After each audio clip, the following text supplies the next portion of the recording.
I'm Amna Nawaz. On the NewsHour tonight, Israel presses on with targeted raids against Hezbollah in Lebanon, while it considers how to respond to Iran's missile attacks. A newly unsealed court filing details evidence for the alleged crimes of former President Donald Trump in his effort to overturn the results of the 2020 election.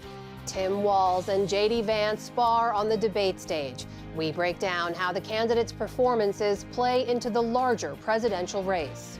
And the catastrophic damage wrought by Hurricane Helene shows why no place is immune from the impacts of climate change. We used to think of climate change as being something that would happen elsewhere sometime in the future and was somebody else's problem to worry about, and none of those things are true.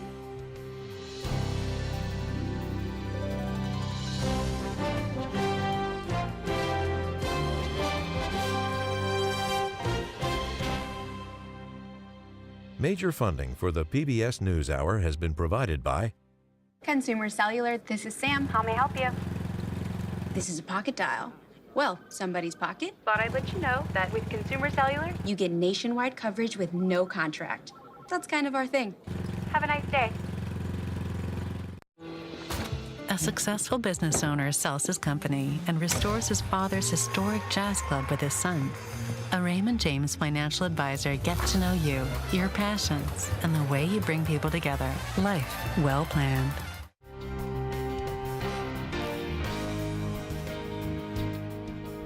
The Judy and Peter Bloom Kovler Foundation, upholding freedom by strengthening democracies at home and abroad. You know, as somebody coming out of college, it can be very nerve-wracking, not knowing what to expect, whether you'll like your job or not, whether you'll make friends, whether you'll fit in. And here, I feel like it's so welcoming and such an inclusive place to work. You just feel like you're valued. The Walton Family Foundation, working for solutions to protect water during climate change so people and nature can thrive together. Supported by the John D. and Catherine T. MacArthur Foundation, committed to building a more just, verdant, and peaceful world. More information at macfound.org. And with the ongoing support of these institutions.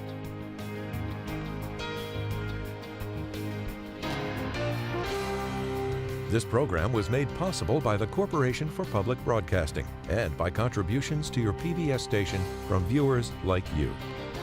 Thank you. Welcome to the NewsHour. Fears of a regional war in the Middle East accelerated today.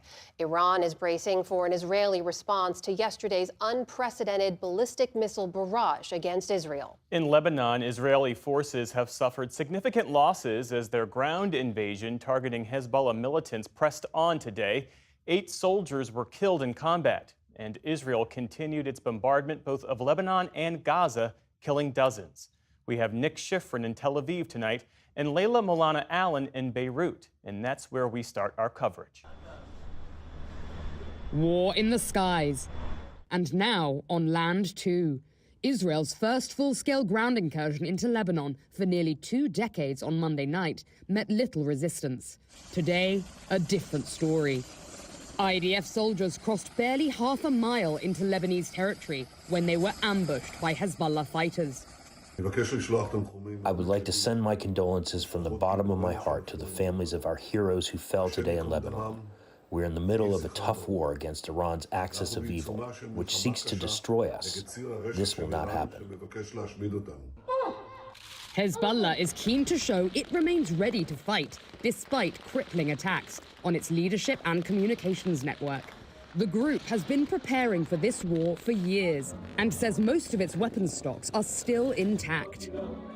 In Beirut's southern suburbs of Dahia today, amidst the shattered ruins of residential apartment blocks, a Hezbollah spokesman accused Israel of targeting civilians. For us, the goal of this large-scale destruction of the southern suburb is destruction itself, killing, hatred, criminality, and repeating what happened in the Gaza Strip.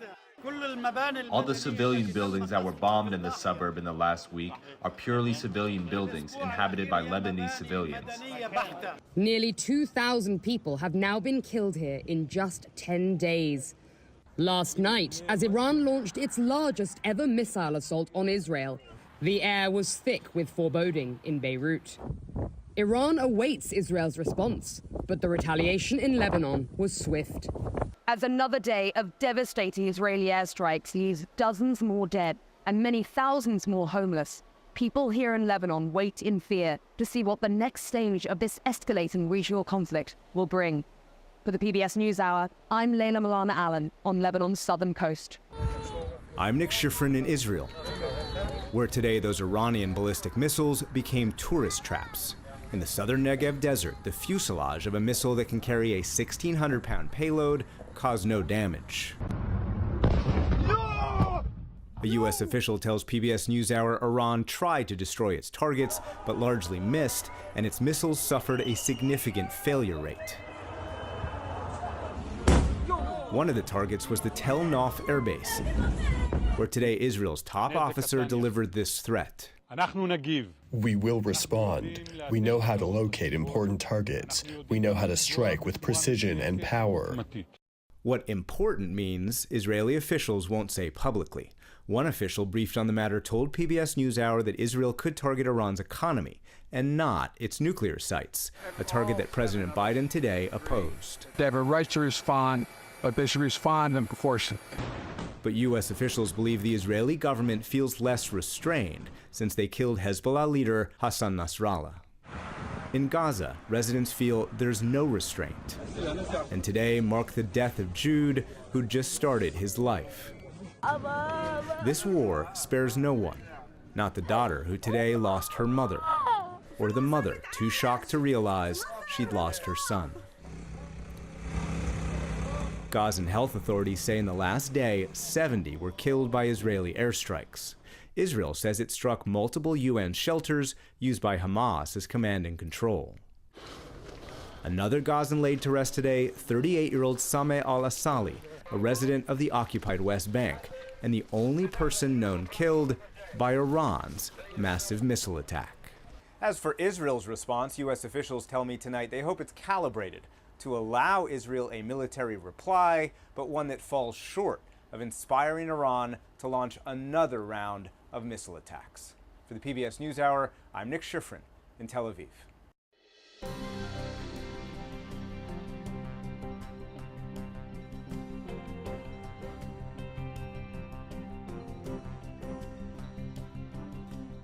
We're learning previously undisclosed details tonight about former President Donald Trump's efforts to overturn the 2020 election.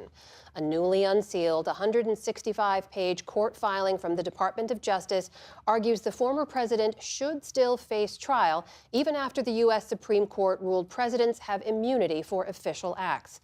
NPR's Carrie Johnson and former U.S. Attorney Mary McCord are following the latest developments. They join me now. Welcome to you both. So, Carrie, what do we know about why this filing was unsealed now by Judge Tanya Chutkan, and what stood out to you as you made your way through it? Yeah, the Justice Department made this filing in response to what the Supreme Court did this past summer. The Supreme Court ruled that Trump and future presidents do enjoy substantial immunity from prosecution for official acts. But the special counsel, Jack Smith, and his team maintain that Trump was acting as a political candidate and not the president of the United States when he allegedly attempted to overturn the results of the 2020 election.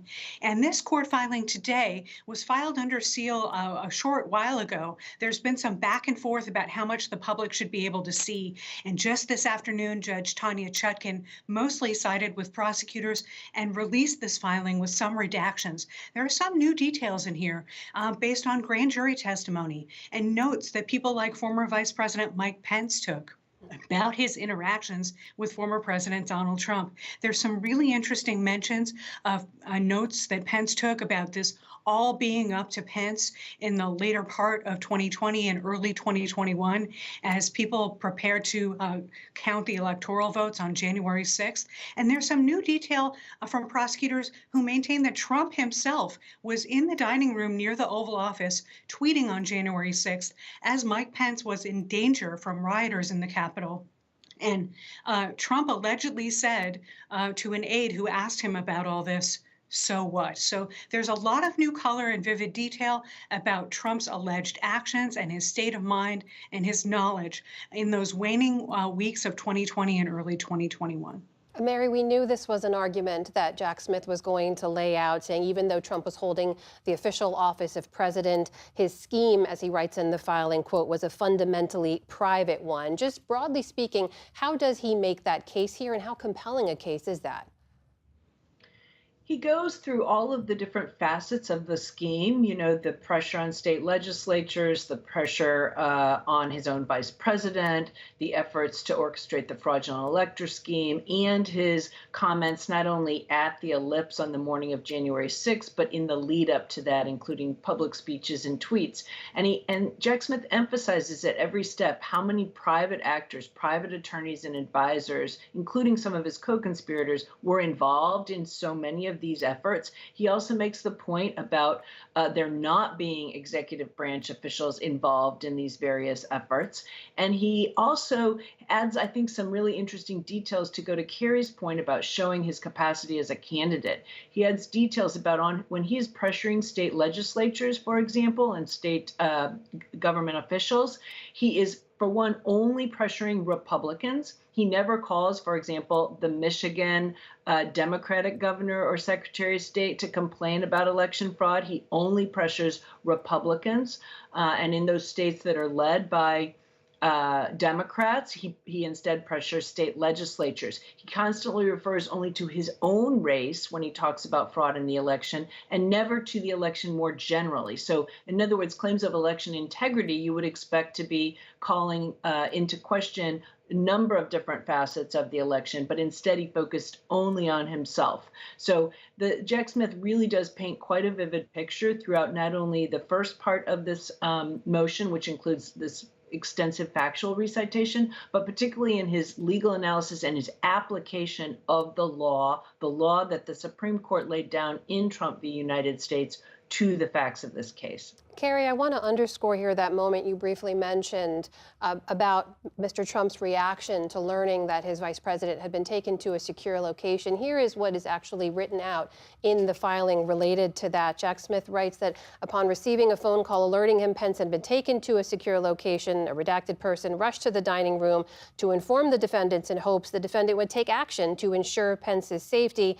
Instead, after he delivered the news, the defendant, in this case former President Trump, looked at him and said, "Only so what?" What else do we learn from this, Carrie, about the many efforts Vice President Pence made to offer then President Trump an off-ramp from these false claims of election fraud? We learned a lot about conversations that Pence had with Trump, as well as Pence's aides, who met with some of Trump's alleged co-conspirators, people we believe to be former New York City Mayor Rudy Giuliani, law professor John Eastman, and others who were advancing these bogus claims. And after they tried all kinds of other efforts in the courts and with the states, they basically failed at all of those things, and it came down for them to Mike Pence. And so they placed enormous pressure on Pence, tried to signal that he had the power to overturn the will of millions of voters, and Pence wasn't buying it, nor was one of his legal aides who's testified before the House January 6th committee. And we get a lot of detail about that.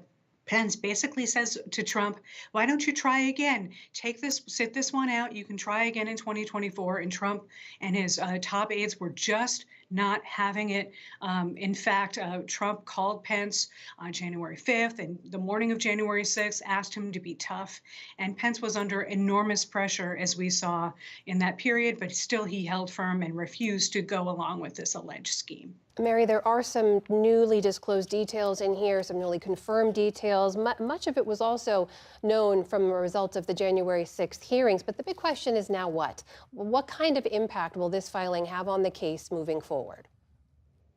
Right. So now it will be Mr. Trump's legal counsel's turn to file a response to this and make arguments in opposition to Jack Smith's arguments. So he has argued that for each facet of the scheme, Mr. Trump's conduct, well, first of all, for his pressure on his vice president, where the Supreme Court said that's official, they've made a showing and an argument that they can rebut the presumption of immunity by showing through the evidence that prosecution for this illegal pressure on Mike Pence would not create any danger of intrusion on the functions of the presidency.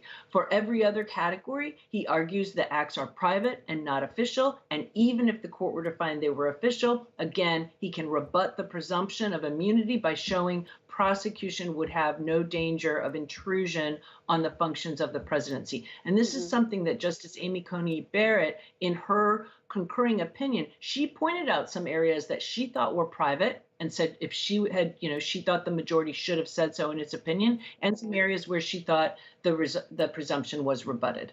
That is former U.S. Attorney Mary McCord and NPR's Carrie Johnson joining us tonight. Thank you to you both.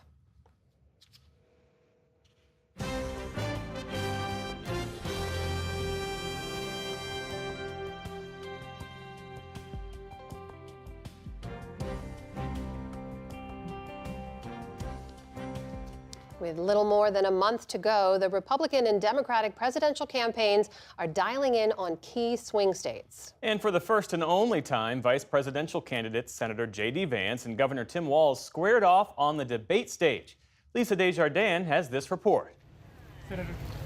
In Georgia today, Vice President Kamala Harris arrived to survey the aftermath of Hurricane Helene. I'm here today to thank all of those who are working to get folks the support and the relief that they so desperately need and so rightly deserve, and particularly devastating in terms of the loss of life that this community has experienced, the loss of normalcy, and the loss of critical resources. Meanwhile, fresh off last night's CBS vice presidential debate, Minnesota Governor Tim Walz kicked off a Pennsylvania bus tour. From her first day as a prosecutor to right now as vice president, Kamala Harris has only one client: the people. The people. And Donald Trump's running mate, Ohio Senator J.D. Vance, rallied crowds in Michigan. We already ran this experiment once. Donald Trump's economic policies worked for American families. They worked for American consumers. Governor, Senator, thank you for joining us. In the vice presidential debate last night, Vance came out focused on Harris. Governor Walz, you blame Donald Trump. Who has been the vice president for the last 3.5 years? And the answer is your running mate, not mine. Well, Governor Walz had a shakier start. He was asked about the Middle East and whether Israel should preemptively strike at Iran. Israel's ability to be able to defend itself is absolutely fundamental. Getting its hostages back, fundamental, and ending the humanitarian crisis in Gaza. At the top of Senator Vance's agenda, immigration. Moderators asked him about former President Trump's vow to carry out mass deportations. I think the first thing that we do is we start with the criminal migrants. About 1 million of those people have committed some form of crime in addition to crossing the border illegally. The contrast was clear, but the tone civil. Walz blamed Trump for blocking a relatively conservative border bill and criticized Vance for inflammatory, false statements about Haitian migrants in Springfield, Ohio. I believe Senator Vance wants to solve this, but by standing with Donald Trump and not working together to find a solution, it becomes a talking point. And when it becomes a talking point like this, we dehumanize and villainize other human beings. The people that I'm most worried about in Springfield, Ohio, are the American citizens who have had their lives destroyed by Kamala Harris's open border. The moderators stepped in with one of just 2 fact checks in the debate, sparking a fiery exchange. And just to clarify for our viewers, Springfield, Ohio does have a large number of Haitian migrants who have legal status, temporary protected status. Well, Margaret, but thank you, Senator. We have so much to get to. Margaret, I think it's important because we're going to turn out of the economy. Thank you, Margaret. The rules were that you guys weren't going to fact check. Another substantive contrast came over abortion. Vance was asked about his previous support of a national 15-week ban.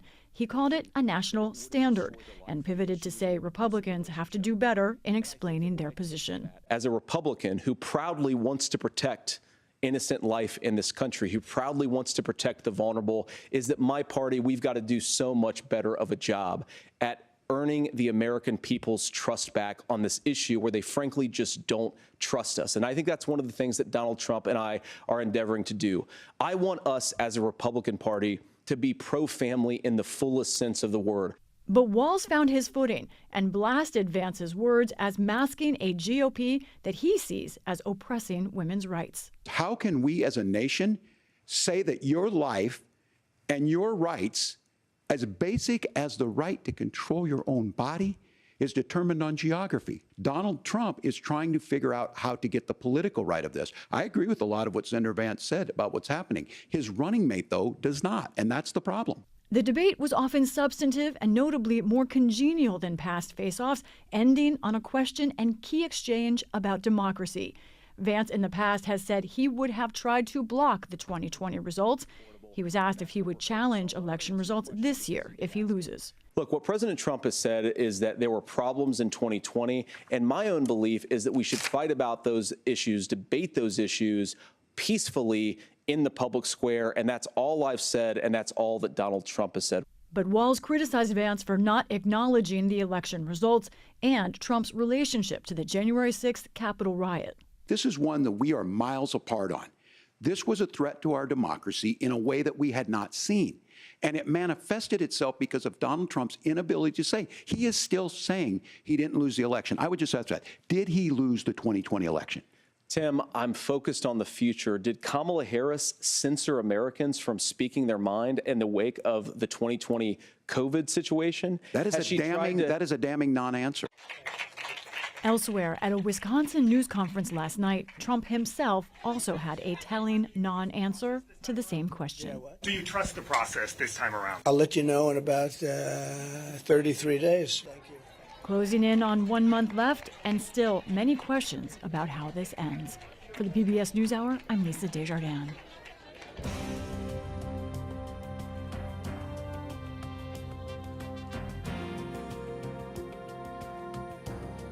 Hi, Vanessa Ruiz in for Stephanie Tsai with NewsHour West. Here are the latest headlines. President Biden has ordered 1,000 active duty troops to the southeastern United States to help with Hurricane Helene aid efforts. The announcement came just hours before his visit to the Carolinas today to survey the devastation left behind by the storm. Biden touched down in Greenville, South Carolina, and then from a helicopter got a bird's eye view of the storm-battered region. Later, in Raleigh, North Carolina, he committed to covering 100% of all costs related to debris removal in the state for 6 months. The damage is still being assessed, but many people are still unaccounted for. So I'm here to say the United States, the nation, has your back. The nation has your back. We're not leaving your back on your feet completely. Residents in North Carolina are still navigating knee-deep muck, crumbled roadways, and little to no cell phone service. More than 180 people have died across the southeastern U.S. Earlier in the day, President Biden addressed the dock workers' strike, likening it to a potential man-made disaster on top of the storm. Mr. Biden was highly critical of the port owners, saying they should not profit from the ongoing walkout, adding that it is time for them to sit at the table and to get the strike done. Roughly 45,000 dock workers walked off the job this week at dozens of ports from Texas to Maine. They are calling for higher pay and guarantees their jobs will not become automated. There are currently no negotiations scheduled between the two sides. In Denmark, police have detained 3 young Swedish nationals in connection with 2 explosions near the Israeli embassy in Copenhagen this morning. Investigators say no one was injured by the pre-dawn blasts, which were likely caused by hand grenades. They went off about 100 yards from the embassy, although it's not clear if that was the target. A Jewish school in the vicinity closed for the day, and Copenhagen's main synagogue stepped up security for the Jewish New Year, which starts tonight. Turning now to Ukraine, where the fall of a frontline town has given Russia a vital battlefield victory. Ukraine's military said today it will retreat from Volodar in the east after holding the town for more than 2 years of fierce fighting. It is high in elevation and has access to rail lines, which make it a strategic hub for the region. Russia had been bombing the site for months, and a spokesman for Ukraine's military command said troops on the ground had been nearly surrounded by Russian forces. After sustaining many losses in long-lasting battles, a threat of besiegement arose. Senior Command granted permission to carry out a maneuver to withdraw units from Vuhledar in order to preserve personnel and military equipment and take positions for further actions. Last year's deadly Maui wildfire was caused by an earlier brush fire that was believed to have been extinguished. That is the conclusion of a Maui County report released today. Federal investigators determined the original fire, sparked by a downed power line, reignited in hurricane-driven winds later that day. The investigation also ruled out the possibility of two separate fires. At least 102 people were killed in the disaster. It was the deadliest U.S. wildfire in more than a century.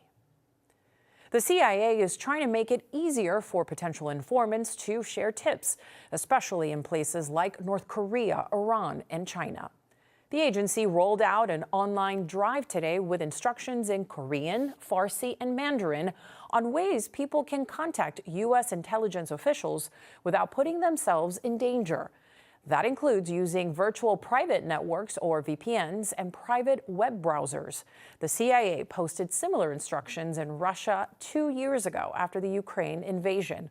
In a statement, the agency said it wants to expand on those efforts to make sure individuals in other authoritarian regimes know that we're open for business. And closing arguments concluded today in the federal trial of 3 former Memphis police officers charged with violating the civil rights of Tyree Nichols. Prosecutor Catherine Gilbert told jurors the officers involved wanted a beatdown after the 29-year-old ran from police after a traffic stop last year. A lawyer for one of the officers insisted the force was not excessive. Nichols later died from traumatic brain injuries. Tadarius Bean, Demetrius Haley, and Justin Smith did not testify at the trial. The 2 other officers who were involved have pleaded guilty and testified for the prosecution. Still to come on the NewsHour, as Generation Z overtakes the number of baby boomers in the workforce, we examine changing perspectives on jobs. Members of the U.S. Postal Service sound the alarm about a lack of preparedness for the election. And the authors of a new book on Elon Musk's control of Twitter discuss his controversial impact on the platform. This is the PBS News Hour from the David M. Rubenstein Studio at WETA in Washington, and in the West from the Walter Cronkite School of Journalism at Arizona State University. Hurricane Helene made landfall as a Category 4 storm in Florida, but it's towns across western North Carolina, hundreds of miles from the coast and thousands of feet above sea level, that have seen some of the worst destruction. Communities once considered climate havens are now facing a harsh reality. There may be no such thing. William Brangham joins us now with more. William? That's right, Jeff. Asheville, which is temperate, inland, nestled up in the hills with lots of fresh water, often ranks high on lists of so-called climate-safe cities. But experts are skeptical of the idea that any community is truly out of reach of the impacts of climate change. This storm has driven that point home in the worst way possible. To discuss how a warming world impacts us all and what individuals and communities can do about it, we are joined by climate expert Alex Steffen. He writes the newsletter, The Snap Forward. Alex Steffen, so good to have you on the NewsHour.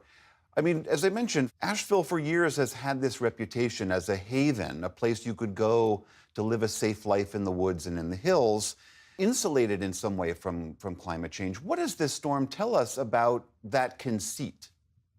Well, I think it tells us 3 things. First, I think it tells us that nowhere is totally safe.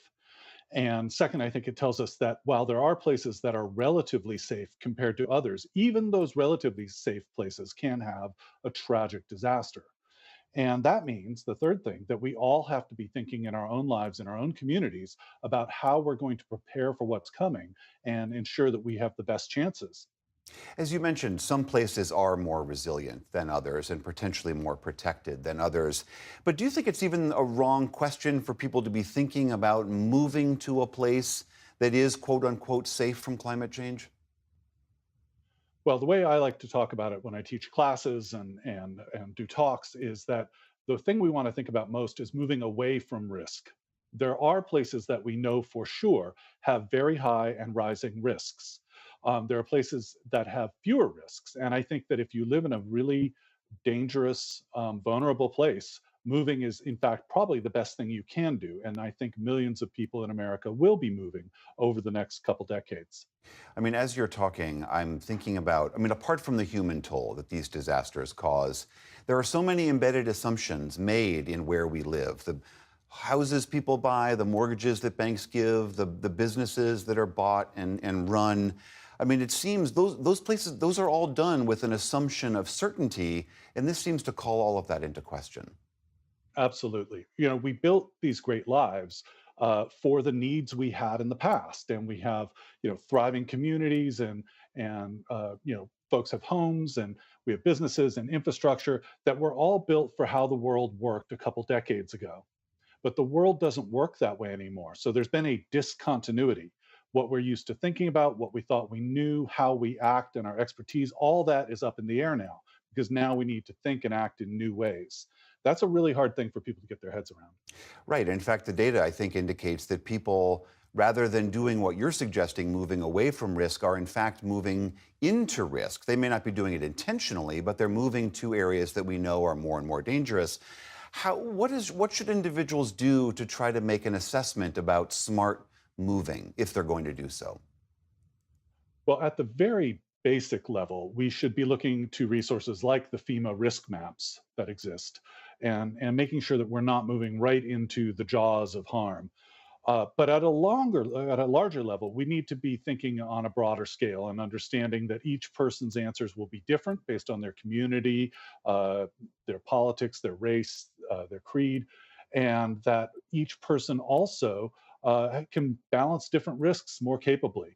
And so we need to start digging into what actually makes a place safe, not just how endangered is it by climate change and other ecological problems, but how well is the community coming together? How effective is local government? It also seems that the role of government plays a big part here, because every time we rebuild a coastal community that has been leveled multiple times by storms, you're signaling to people it's okay to move back here. It is okay to live near this beach or on this slipping wetland. I mean, what role would you like government to take, broadly speaking? Well, in an ideal world, we would be moving much faster to head off further climate change by lowering our emissions, and we would be engaged in a nationwide process of helping people who are most at risk have supported migration away from those places, meaning that they have resources and help to actually make these moves, but also that we're making some tough choices, doing some triage about what places can we easily defend and what places might be a little too hard to save. And unfortunately, we are at that point in things. We can't save everything. So we've got to be smart about where we put our dollars. Right now, we're not even being smart at all. We're not barely doing anything. So we need to do a lot better. Right, and it does seem like the incentives are running completely in the wrong direction, that it's very difficult for a local leader to say no to those new housing permits and tax revenues out of concern for this, what's often thought of as a future risk. Yeah. I mean, if there's any lesson that we've learned from Helene and other storms and disasters, it's that we used to think of climate change as being something that would happen elsewhere sometime in the future and was somebody else's problem to worry about. And none of those things are true. It's here, it's happening where you live, and nobody's coming to save you. You've got to be part of the solution in your own life. All right, Alex Steffen, who writes the wonderful newsletter, The Snap Forward, thank you so much for being here. My pleasure. Thanks for having me.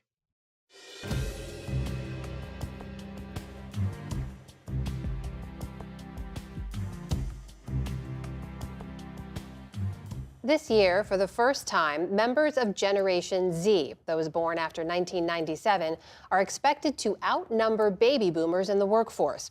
They bring with them, like past generations, different expectations, attitudes towards upper management, and views on the importance of work in their daily lives. Stephanie Tsai has more in a moment, but first, let's hear from workers in those different generations. I'm Chris Hicks, a 29-year-old millennial engineer from Cleveland, Ohio. My name is Ingrid Camphouse. I am Generation X. I am based in Springfield, Illinois. I work in state government, and I am a learning and development manager. My name is Gabriel Kasul. I'm a retail sales associate and part of Gen Z. My name is Lucinda Manley. I work in Florida in the insurance industry, and have for over 40 years, and I am the boomer generation.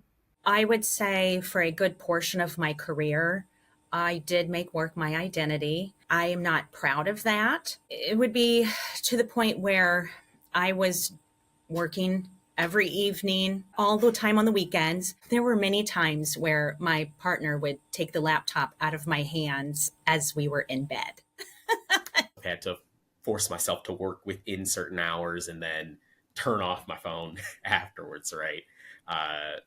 Just so that way I can maintain some sort of peace for myself and protect my relationships and hobbies. I was working for a company that we had high demand customers. My daughter at the time was going to take her driver's test. In the middle of all of this, I was doing a certificate of insurance. And I remember her telling me, "Mom, can you stop working? I'm learning to drive. I'm taking my test. Can you focus on me for a change?" That was sort of a epiphany for me to know that it was getting to be too much.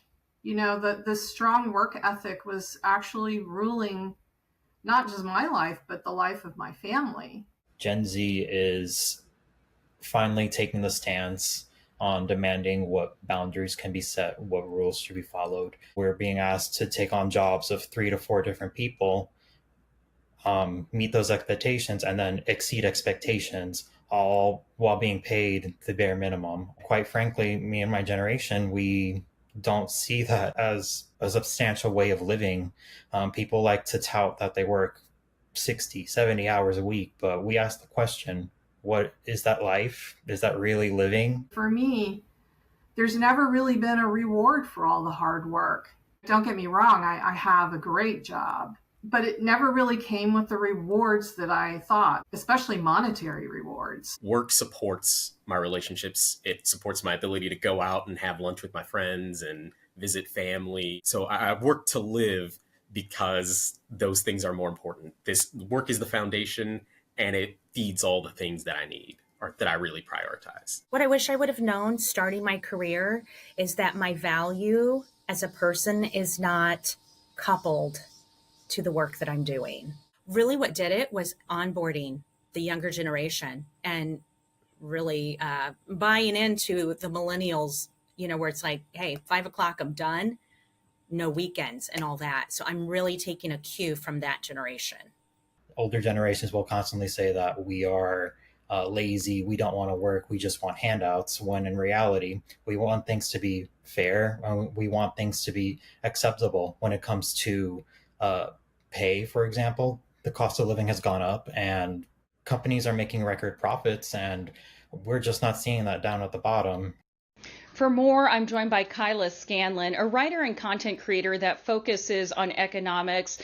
Kyla, thanks so much for joining the NewsHour. You know, you heard from that last comment that we just played from Gabriel, the Gen Zer, a lot of the things that you talk about on social media, which is the idea that Gen Zers feel they can no longer achieve the American dream by working. Is that the reason why a lot of Gen Zers have simply decided to forego work?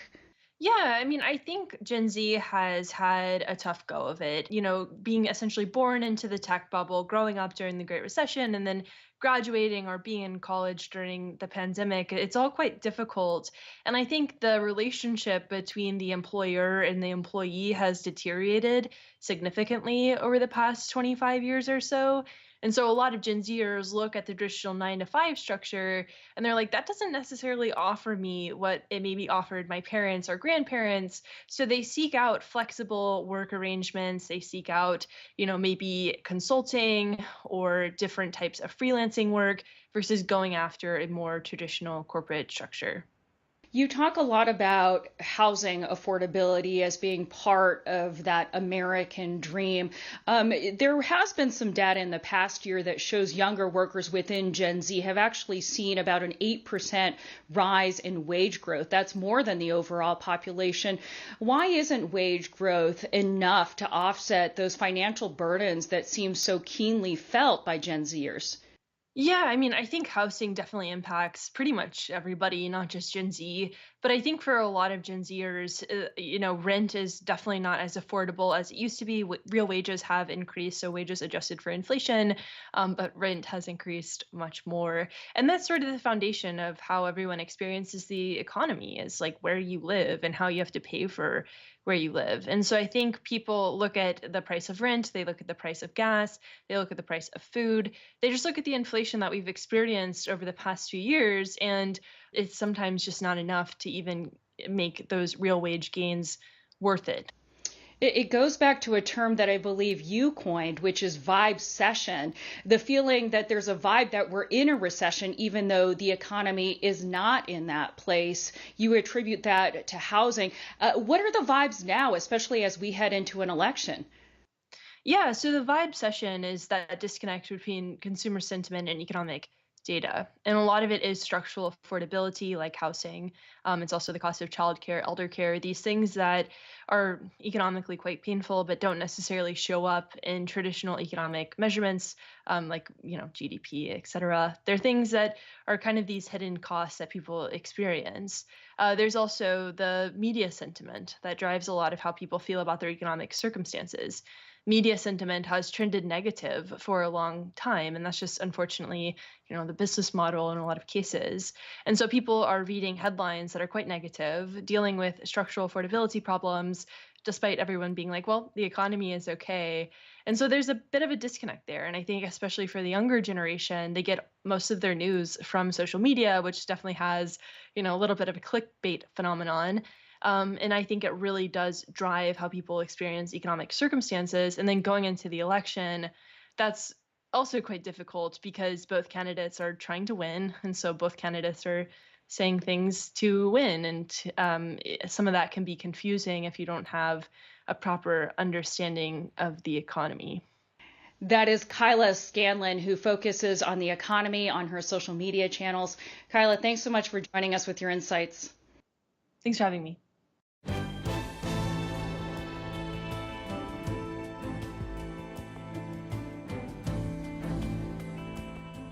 U.S. postal workers held rallies across the country yesterday, warning of what they call substandard performance by the U.S. Postal Service. The rallies were organized by the American Postal Workers Union, which is calling for the public's help and demanding improved staffing for postal workers, better customer service, and more opportunity for public input. All of this comes ahead of the presidential election, where millions of Americans will be voting by mail. Mark Dimmenstein is president of the American Postal Workers Union, and he joins us now. It's great to have you here. Great to be here. Thanks so much. So the Postal Service says it's committed to the secure and timely delivery of election mail and ballots in this election season. Is the Postal Service up to the job? We believe they are. Postal workers are absolutely dedicated to our mission in general, and specifically around making sure that the people of this country have that kind of access to the ballot box and their cherished right to vote on a nonpartisan basis that the Postal Service can bring to the people of this country. It's interesting, in 2020, almost half the people in the country voted by mail. In the midterms, about a third of the people voted by mail. It works. It's not fraudulent. Everything says that, the audits, the recounts. Vote by mail is a great way to vote. Increases participation, makes it easier for people to vote. I'm a lucky one. I get a ballot automatically to my home in Washington, D.C., and my wife and I can vote at the kitchen table. And so we encourage people to have full confidence in the Postal Service and the postal workers that will get their ballots there through the system on time. Postal Service has put in a lot of extraordinary measures to make sure it gets done.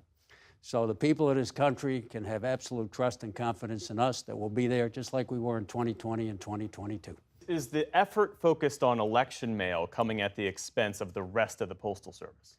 Well, in a moment it might, but it's such an important aspect of the public postal service's role in our society that we accept that election mail, they are putting in what they call extraordinary measures.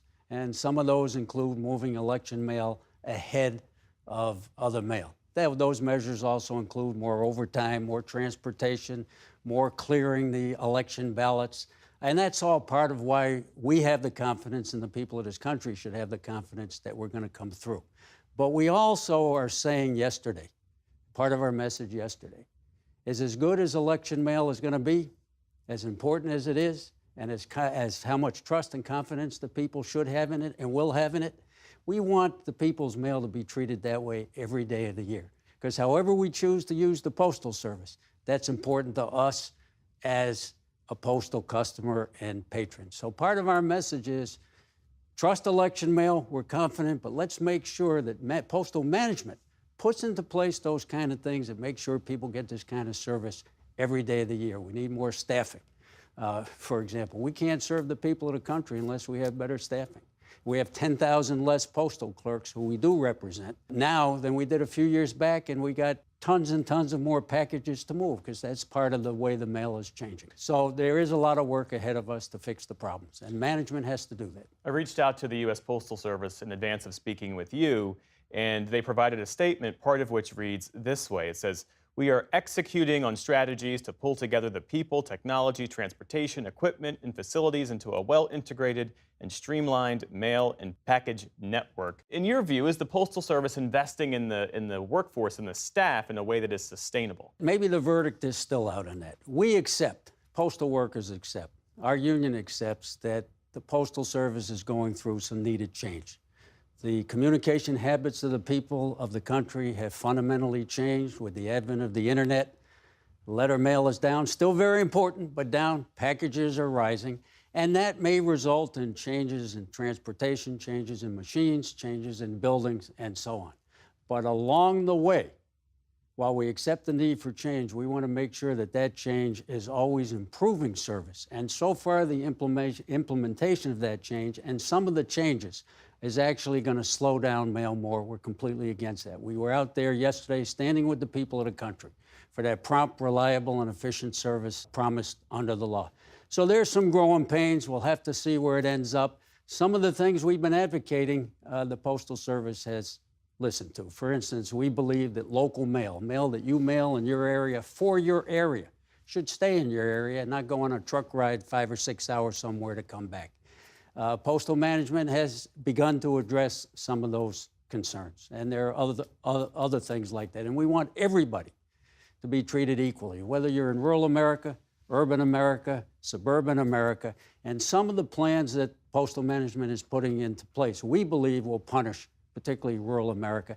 That's not the fundamental mission of the Postal Service. No matter where we live, no matter who we are, we should get the same good service.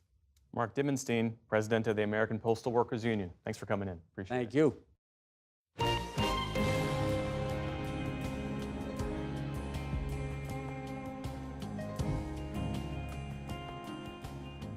He is the richest person in the world, but also one of the most controversial and increasingly engaged in polarizing political debates. A new book details the tumultuous leadership of Elon Musk and his approach to owning the social media platform X. It was 2 years ago this month when he shocked the world with a huge deal to buy what was then known as Twitter. Ali Rogan has that conversation for our Bookshelf series. The $44 billion deal gave Elon Musk total control of one of the most influential media platforms in the world. Now, X, the company, and its site have changed dramatically. New York Times technology reporters Kate Conger and Ryan Mack are co-authors of Character Limit, How Elon Musk Destroyed Twitter. And they join me now. Thank you both so much. Elon Musk, as you relay in the book, characterized himself as the savior of Twitter. What did he think was wrong with it, and why did he feel like he needed to come in and save it? Elon Musk really disagreed with a lot of the content moderation decisions that were being made by Twitter's former leadership. There were accounts being banned that he disagreed with, and he just wanted a more free-flowing platform that allowed different kinds of speech. So when he sought out the deal, he said he didn't care about the finances of it. He didn't care if he made money. He just sort of wanted Twitter as an ideological tool. And what did free speech mean to Elon Musk? Because it certainly seemed to end up meaning something different to him. Unclear, right? He's talked about this idea of free speech when he bought the platform. And you know, maybe he was talking about this kind of unfettered world where there's no content moderation.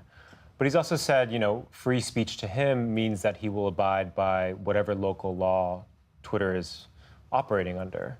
So it means, if there's a law in India, for example, that requires him to take down content, he'll abide by that. And he's done that so far. And so that, by most definitions, isn't necessarily free speech. And it's been a bit weird to see how he's operated the platform.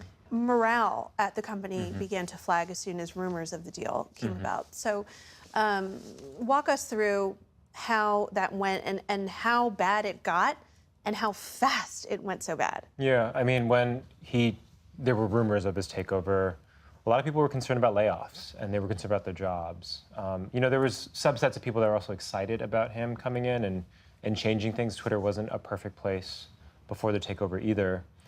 But there were rumors flying around, 75% cuts, for example, of jobs. And he comes in pretty soon before closing the deal. He's walking around the office saying, oh, he's trying to assure people that's not going to happen. Well, lo and behold, a series of cuts have happened since then, and thousands of people have been laid off. And so it's been, from a morale standpoint, a disaster. Yeah. And it seems like some of the people that he brought in really treated him like the leader of a cult. You know that many people got that impression of him. Tell us about that. Yeah, so the people around Elon Musk really view him as a once-in-a-generation leader. And they're very attached to the missions that he puts forward for his various companies, whether that's, expanding green energy through Tesla or getting humanity to Mars through SpaceX. They're very bought into those missions, and they feel like they need to do whatever is possible for them to protect him and protect the mission. And so that really means walling him off from any kind of criticism or pushback as he makes these very uncomfortable decisions. He's obviously been very politically outspoken lately. He recently tweeted and then deleted a question about why there haven't been assassination attempts against President Biden and Vice President Harris. Tell us about his political evolution. Yeah, so Elon Musk started off not being particularly invested in politics. It wasn't something that interested him deeply. He was really focused on other issues. And we saw a couple of moments in reporting on the book that really radicalized him. One being the COVID shutdowns in California. He was very upset that those disrupted the operations of his Tesla factories. And he was also going through some personal strife at that time with one of his children who was going through a gender transition. He really objected to that, and he now refers to his daughter as dead to him, essentially. So he had these big radicalizing moments that shifted him more towards right-wing politics, and he also began to feel snubbed by the Biden administration. He felt like he was being left out from an electrical vehicle summit that the White House held, and so he started to become more critical of Biden and shift towards Trump and other Republican contenders. And he's destroyed the valuation of this company. He and lost a lot of his and other people's money. Yeah. And yet he's hailed as such a visionary and a success in many other industries, of course, leading in electric vehicles, in space exploration. Right. How is it that a leader like him could experience such different highs and lows in these different industries that he... Yeah, let's talk about that value loss. It's $44 billion he paid for it. He's now personally valuing it internally at $19 billion. We have investors like Fidelity who have marked it down to about $12 billion.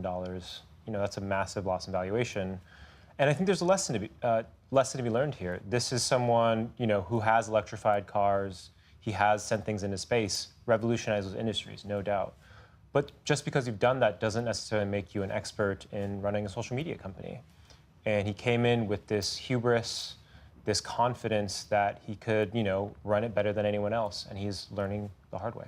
Elon Musk bought the company for $44 billion, but he can weather those losses.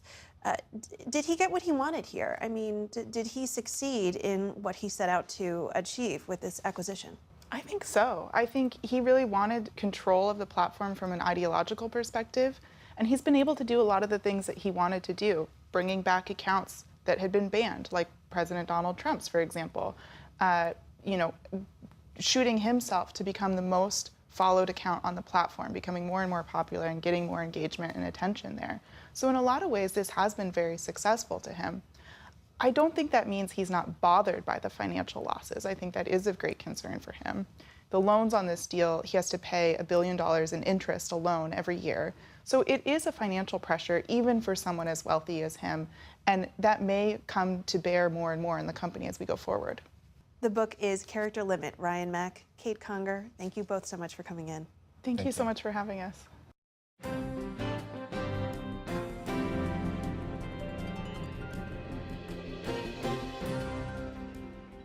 And that's the NewsHour for tonight. I'm Jeff Bennett. And I'm Amna Nawaz. On behalf of the entire NewsHour team, thank you for joining us. Major funding for the PBS NewsHour has been provided by On an American Cruise Line's journey along the Columbia and Snake Rivers, travelers retrace the route forged by Lewis and Clark more than 200 years ago. American Cruise Line's fleet of modern riverboats travel through American landscapes to historic landmarks, where you can experience local customs and cuisine. American Cruise Lines, proud sponsor of PBS NewsHour.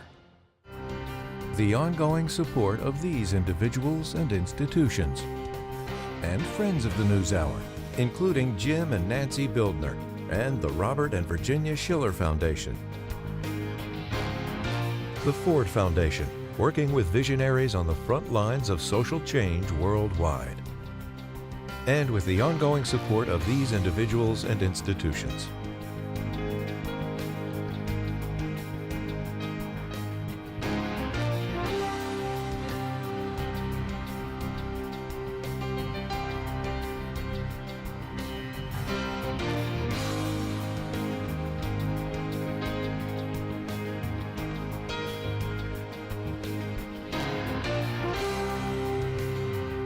This program was made possible by the Corporation for Public Broadcasting and by contributions to your PBS station from viewers like you. Thank you.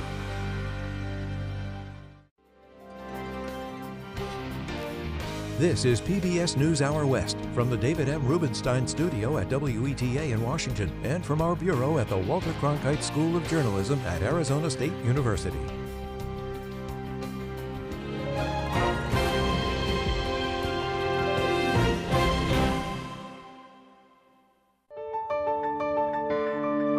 You're watching PBS.